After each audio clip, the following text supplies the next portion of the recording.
Hai moito tempo, está publicado,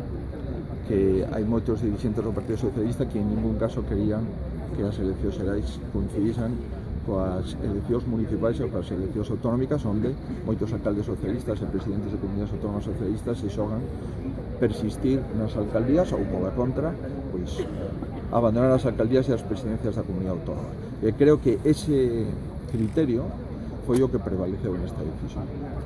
Onte decíamos que nos temíamos que os intereses personais do señor Sánchez e os intereses partidarios do Partido Socialista quebraran a posibilidad de facer algo racional, que se temos unhas eleccións convocadas o 26 de maio, fagamos as eleccións xerais coincidindo co 26 de maio e non paralizamos o país dende hoxe.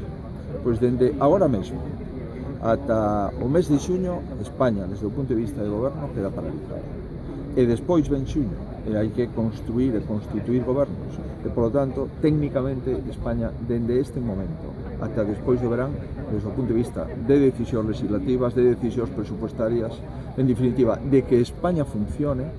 pois queda paralizada. E iso creo que os españoles non o merecemos, porque ademais vimos de outra parálisis provocada polo señor Sánchez no ano 2016, cando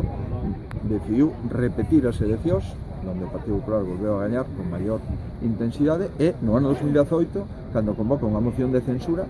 dicindo que o objetivo era convocar de forma inmediata as eleccións, despois nos dixo que non se convocaría as eleccións en ningún caso e que habería que esperar sentados ata o ano 2020, e hoxe pola mañá nos dice que non, que xa non hai que esperar sentados e que as eleccións non van a ser en maio cando están convocadas, senón que as vou a facer o 28 de abril.